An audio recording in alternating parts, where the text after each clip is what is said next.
Peter. Hey everybody, how's it going? This is Ryan again with a new edition of Cattler Conversations. Today we have Anna Kobza, PhD student at UNL and also social media influencer who has really taken, the whole industry by storm and helping a lot of people and a lot of consumers learn more about the feedlot industry. And we're really, really glad to have you. So thanks for joining. Yeah, thanks for having me, Ryan. I'm happy to be here. Thanks a bunch. So we've talked a little bit about, our goal here at Keller Conversations, and before we get started into kind of the deeper elements of how the feedlot is perceived by a lot of the consumers and what we need to do to help them kind of really understand what goes on there. Can you share a little bit about, your journey into this industry and currently what you're up to? Yeah, so I'm a Nebraska native. I'm from a small town in eastern Nebraska. And I grew up in a rural community, but I didn't necessarily grow up in agriculture. My mom was a nurse. My dad was in the military, very much surrounded by agriculture, definitely exposed to it, just didn't grow up boots on the ground. And I kind of started getting interested in agriculture through 4-H. I did 4-H from a young age. But it wasn't until I got into high school that I wanted to pursue a 4-H beef project. And so I had an opportunity to work with a producer to essentially have a 4-H project for the summer. And then that continued on until I was no longer eligible to show in 4-H and FFA. But that is what really kickstarted my desire to want to pursue a career in the beef industry. And so at first I thought I wanted to go to vet school. And so I set out to get my bachelor's in animal science at the University of Nebraska. And after my first year, I was still on the animal science track. I worked for a veterinarian that summer and I had a blast. I learned so much. He was very hands-on with me, but I realized that veterinary medicine was not the lifestyle that I wanted. And so I kind of pivoted to my next love, which was nutrition. Nice. And I knew I wanted to go to grad school. I always knew I wanted to pursue further education. And so well, I guess as I was getting close to the end of my career in undergrad, I was looking into grad schools, trying to figure out what exactly I wanted to study and what programs I wanted to consider. And I really thought I wanted to do cow-calf because that is what I had really been exposed to. And then I thought, well, you know what? Maybe I'll do a PhD in cow-calf and kind of a master's in feedlot nutrition so that I can, I've just be well-rounded in the industry. And so I decided to do my master's in feedlot nutrition. And so that led me to the Texas Panhandle. I went to school at West Texas A&M, and there I studied feedlot nutrition. And as a grad student, you work on the feed yard every day. That's part of your responsibilities there. And I kind of fell in love with that. Just kind of the routine, the access to all these real data and numbers that you can do something with. So I really fell in love with that and decided that that was the sector of the industry that I wanted to pursue a career in. Right. And so once I finished there, I came back to Nebraska and am now wrapping up my PhD also in feedlot nutrition. Um, and getting to learn a lot of things and get ready to prepare to enter the industry myself. Nice. So with a lot of this new everything that you've studied, kind of, I mean, it's gone down the rabbit hole of feedlot nutrition. If you talked a little bit about kind of the the routines, but what was it about? Because you were going to go a whole other direction. You were going to go into the cow calf. Going to the feedlot is almost, of course, it's 180, but it's like, what was it exactly about the feedlot industry? Because you were probably going in there in your master's, kind of just first for the first time seeing it in depth. So what was it Yeah. about that side of the industry that really caught Yeah. your You attention? know, uh, I really think it was just this I enjoy routine in my personal life. And so like going to work and being able to have like the same routine, like feed trucks are going at the same time every day. We're mixing feed at the same time. We're doctoring cattle at the same time. Like there was just a consistent routine. And I think that part I loved about it. But also just the data, you can get a lot of uh real data on these cattle that is really hard to get in a cow calf. Right. Um, Type research, intake data, average daily gain, all of that stuff. So it's just really, I think, really fun. I enjoy getting to see how things change from start to finish. So Right. it's always really exciting to start a trial, but it's even more exciting to finish it and then get all your data put together to see, okay, what happened. That's always really fun. And so I think I really enjoyed that part of it as well. Right. It's just the excitement of getting to figure out, okay, how did what we do influence all of this and how does Right. this impact our industry? Well, that is kind of one of the more curious elements of the whole industry is why is it or how is it that the feedlot industry has this clear access and clear determination of adopting technology at such a high pace and wanting, from animal health to feedlot softwares to different elements that kind of help their day to day. But then if you look at the cow calf, kind of trickles down. Their adoption technology is a little bit lower. There's a lot more on legacy on, Mhm. it does have that element, but it's curious that the feedlot industry, has this hunger for technology Mhm. that kind of ramps up through time. We'll dig a little bit more into that later in the conversation, but it's something that I've always found fascinating as well. And in your current PhD, what are you studying on? What's your PhD on? So all of my work is related to supplemental fat and feedlot diets. So I've done some work in metabolism with supplemental fat and then some applied pen studies with supplemental fat. So that's what my focus specifically has been on. And why that specific focus of? So it's pretty common practice to add fat to a diet. I say that it differs regionally based on where you're at and what kind of like your basal diet is, what type of corn you're feeding. But for those that add fat, you're adding fat to increase the energy density of the diet without increasing starch, and so you reduce your risk for acidosis, right? And so what we saw in the last several years is that fat prices have just skyrocketed. Mhm. And ever since then, they've just been extremely variable. They're just dipping and peaking constantly. And so we were looking at an alternative fat source because the reason that the fat prices have been so high and so variable is because biofuel producers use those same fat sources. So things like corn oil and tallow are being used by biofuel producers to produce their products, and we can't compete with them on a price point for those products. So alternatively, there's a oil that does not qualify for that biofuel credit in the US, and that's palm oil. And so we were looking at, okay, we can probably add this to the diet, but we don't know what happens in terms of how it compares to corn oil and tallow because there's a very big gap in research on palm oil and feedlot diets that are typical of the US. Wow, amazing. So I mean, when does your research finish also? So I am actually done with all of my research. So now I'm just writing. Writing, and then you'll have to finish it up by a certain date. I'm expecting you have to Yep. present, and then So I'm supposed to graduate next May. So I've got to take comprehensive exams this fall, get my stuff all written, and then defend it next spring. awesome. Oh, wow. So then everybody will be able to learn about the new research and Yes. what you guys, Yep. excellent. That's going to be great. I think it's going to be great for everybody to learn about it, know more about it, and it's just going to be Mhm. kind of really, really cool. Going back to a little bit about the feedlot industry and that part of the chain and how you kind of went into it when you initially started there. What were your perceptions of that sector of the industry and of what you knew about it and kind of where you're at now and how's that helped you shape your communication towards of that element of the industry as well? Yeah, so I mean, I was kind of a blank slate to be impressed upon when I set out on the feedlot path. So, which is kind of a fun position to be in because there's so much to learn, and so it's really fun to get to learn all these new things. Um, and I really at first I thought it was going to be a challenge for me, and I thought I'd be behind my peers, but that's really not the case at all, just not growing up in it.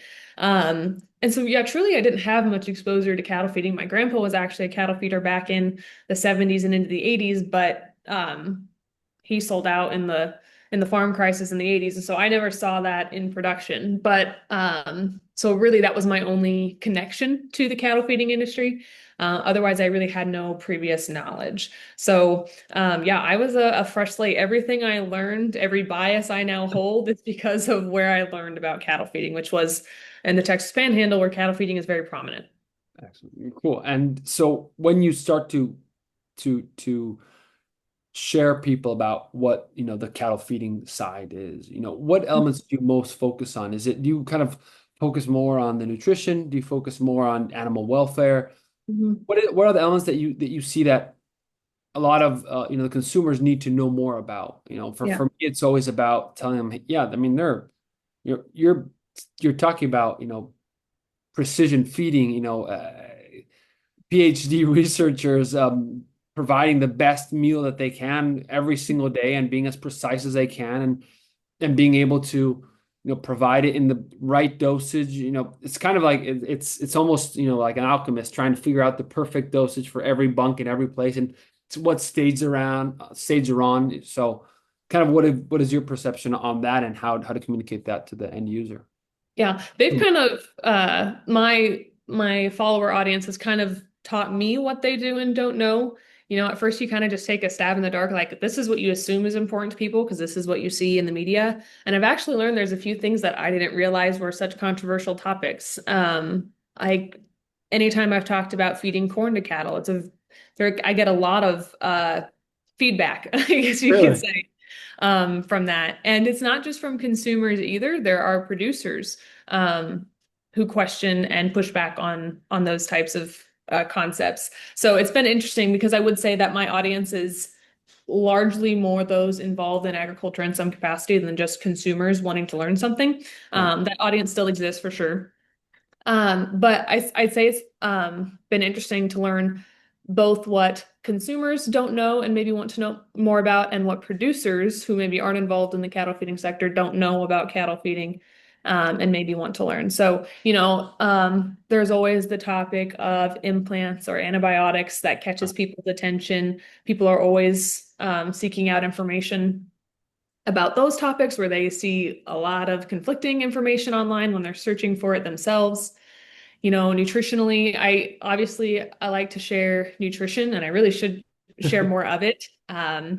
But let's see, what else do people like to learn about? I mean, there's always the environmental component that people like to talk about, I guess.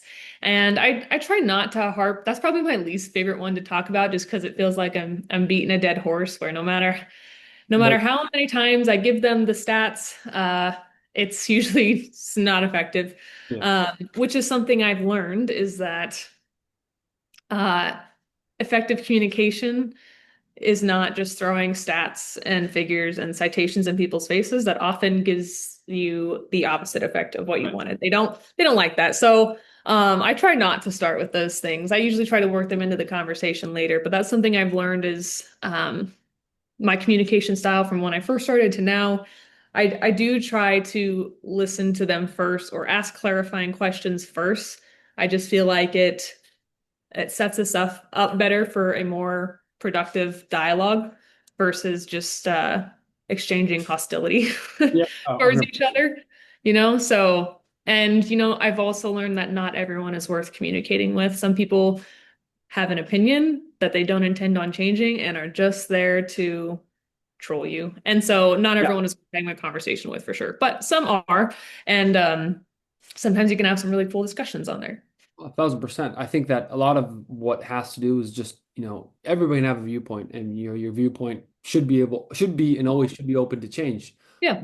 Just with a common communication of just, hey, what's happening? Oh, I didn't know this, and being able to be like upfront, oh, I didn't know this piece of data, or I didn't know how you're communicating it or how you're saying it. That makes a lot more sense than what I was thinking because of two. Mhm. So I think it's one of the big things about the industry in general of just being able to, as you're saying, communicate, but then also communicate with the correct people who are open to this discussion. There's always going to be people that will always, live and die by whatever they're thinking, Mhm. which is never good because you always should be able to always want to grow in your thoughts and how you want to think. So it's super important to do that. I hope you don't read a lot of comments because it could, if you have a lot of those people that want to just troll you, could be kind of hard as well.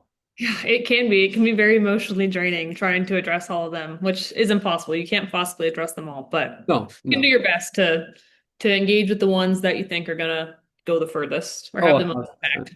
I think doing things like interviews that you do on YouTube or doing things like this, it does open the door for people to kind of, oh, I didn't know about, palm oil. Let's see what this research does, and I didn't know about, this and that, and kind of these it opens doors to people to be able to have more of these conversations. And I Mhm. think that's kind of the most important part of this all.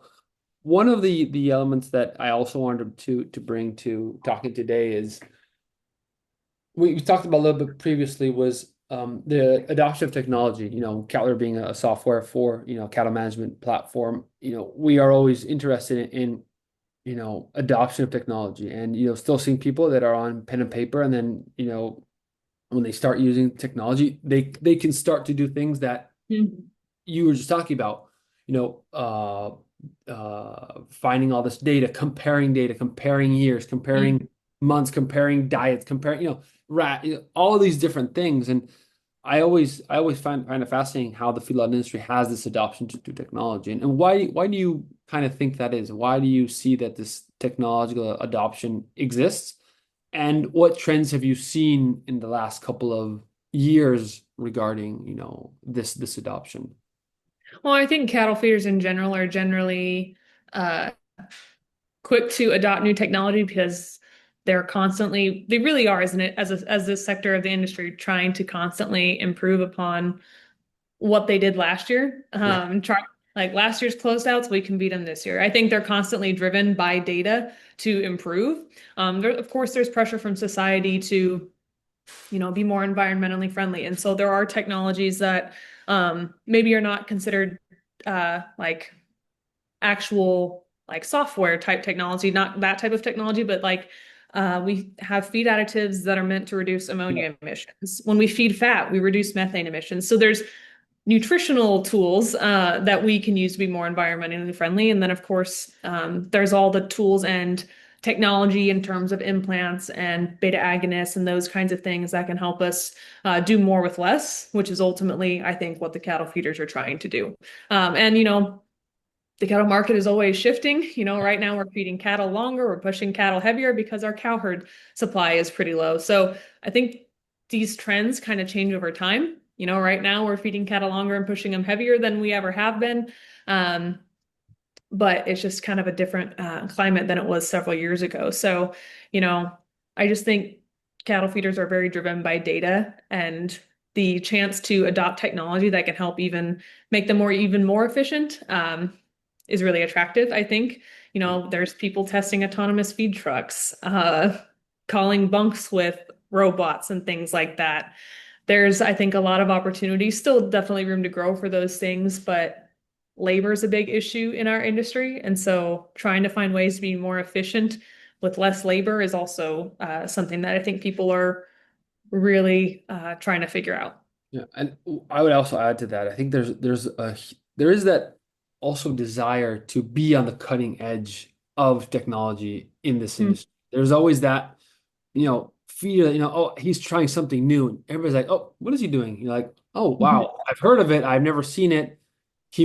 I would like to see what's going on over there, so I can also replicate it where I'm doing Mhm. well. So you're there's this adoption, and there's a lot of this risk taking that I think a lot of, if you're looking from the outside in, it could maybe sometimes seem okay, kind of very repetitive, very basic. But if you dig deep, or if you like turn the first page of the book, you'll see, no, they're doing some pretty interesting things. Going from, as you said, nutrition, all the way to technology, all the way to automation, all the way through, implant. So there's this whole plethora of kind of different activities that are being done that I always find fascinating, because you never know what next year is going to bring. Next year, you know, how much can we automate a lot of, the cattle feeding cycle, and just, with these autonomous trucks and stuff like that. So for us, Mhm.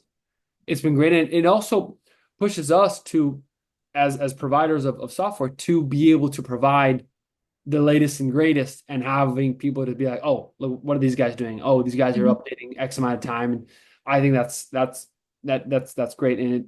And it helps everybody in the industry. I always say high tides raise all boats. So, Mhm. anybody who comes in and wants to, bring something new, everybody's gonna be looking, everybody's gonna be listening. And the cool thing is also, it's a small enough industry that you have to kind of know what everybody else is doing because you want to be the best also at that point as Mhm. well. And that's kind of a lot of the fun part of it. What are kind of some of the challenges that you think the industry is facing over the next coming years? Also, together with the prices that we're seeing, retention of the herd, but what are you seeing specifically in the feedlot industry as kind of some challenges that you see Mhm. going on? Well, for sure, the labor shortage is a challenge. And whether that comes from the lack of people wanting to work or a lack of proper, I guess, employee retention strategies in place at feed yards, I don't know, but it is a challenge that feed yards are going to have to figure out how to overcome, whether that is incentivizing, providing housing, Right. programs, whatever it is. I think that's a big challenge. And I think it's always been a challenge, and I think it will always be a challenge in some capacity. Um, but and it also I think really the challenges for a producer really depends on their scale. Large scale cattle feeders have different challenges than maybe the small scale farmer feeders in eastern Nebraska.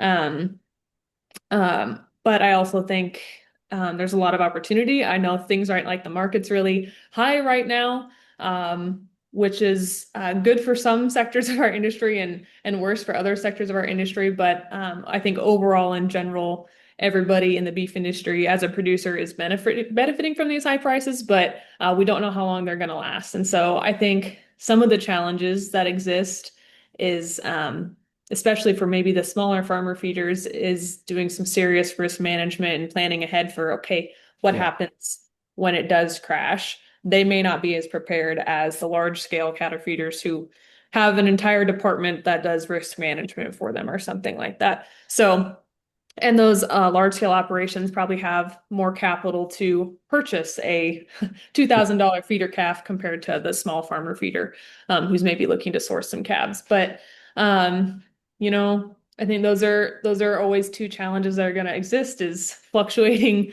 markets and labor shortages, all of those things. Um, you know, Drought has a big impact on all this. We're kind of coming out of the drought, sort of, in some parts of the US, not all of them. So that places a big challenge on feed resources for some producers. Those are just a few of the things that I can kind of think of off the top of my head. Of course, I think there's always the challenge of consumer perception and just the push for our society to know where their food comes from. That's been a big topic in recent years, but I think it's becoming even more so cared about uh, in the future. Right. And I just kind of a little bit off topic, going into your realm of studies and on the nutrition side, what are you seeing on the nutrition side over the next couple of years? Like what are some of the big research that you're hearing about or that you're interested about, other than of course what you're doing, but something that maybe somebody that is on cattle or in this feed truck, 6:30 in the morning starting to feed, what are some elements that you're seeing on that end that they should be on the lookout for?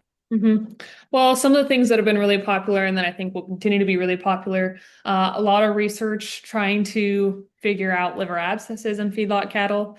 They're a very complex it's a very complex topic that we don't have a whole lot of answers to. We've got a lot of research, and so I think people will continue to do research in that area, trying to figure out that answer.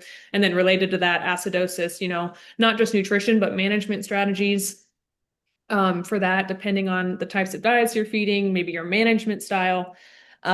Those are topics that I think will always exist. And then, of course, in Nebraska, we're big on corn byproducts. Mhm. So we've been doing byproduct research for years since the ethanol industry created distillers grains, and we continue to do so.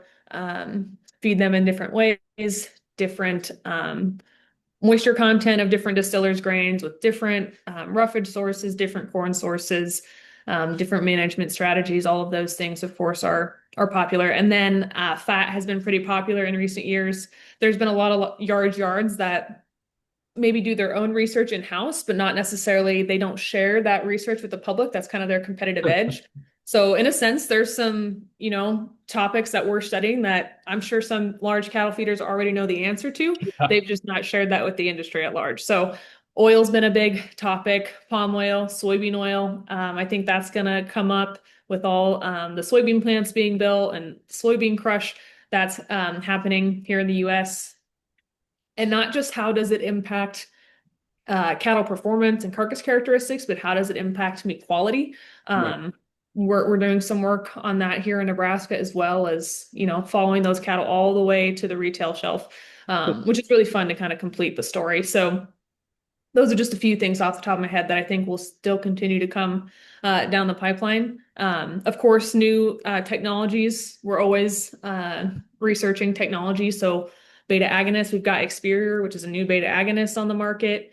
Uh, that has been some fun data that people are doing a lot of research on right now. And then, of course, there's with the new implant FDA regulations, there's been research on, okay, what's the best implant strategy now that we're limited to using these certain types of implants at this certain time, et cetera, et cetera. So, yeah, it feels like with that implant update, everything we knew about implants, everyone had a good regimen. Now it's like, oh, now we have these regulations. Okay, how do we adjust now? What's the best implant strategy? So, but industry is constantly evolving, constantly changing. So, as more regulations are placed on us, then there's more research certainly um, to be done. But Awesome. Yeah, it's a good time to be in the industry. It's a lot of moving parts, and that's kind of the fun part. It's never the same, not even mhm. one day to the next. So that's a lot of fun. And to wrap up, we always kind of ask the same question, kind of if, reflecting on your career so far, if you were, looking back on your career or trying to talk to your younger self, what would you tell them about the path they're about to embark on and the industry that they're going to start to, set their foot in? I would definitely tell my younger self that your lack of exposure and because you didn't grow up in the industry is not going to impact your success in the way that you think it is. There's absolutely a place for you in this industry. In fact, we're seeing lots of young people who have no background in agriculture come into this industry. So, and it's actually, I would say, really exciting and a really great opportunity for those young people because I think when you come in without any previous experience and previous bias, you are just so much more willing to intake information and learn things and ask questions because you don't have an inner voice in your head saying, well, this is how we always did it. So this is how it should be done. You're just that blank slate to be Yeah. impressed with. So I think it's a great position to be in. But yeah, so there's a place for you in this industry is what I would tell her. Awesome. Yeah, it's great. I really it is true. Coming with a blank slate sometimes is does really help, and it's something that, we should be more open to and just accepting anybody who's really passionate about what we're trying to do. So that's great. I want to thank you for your time. I appreciate it. We're extremely happy to have you on Cattler Conversations on our second season. And kind of that's all the questions I had. I really appreciate the time. If there's any last remarks that you had, feel free to share them. But if not, other than that, we'll just call it a day. Awesome. No, thank you so much, Ryan, for having me. You're welcome. Well, thanks everybody for joining in, and we appreciate it. Thanks a bunch. Bye.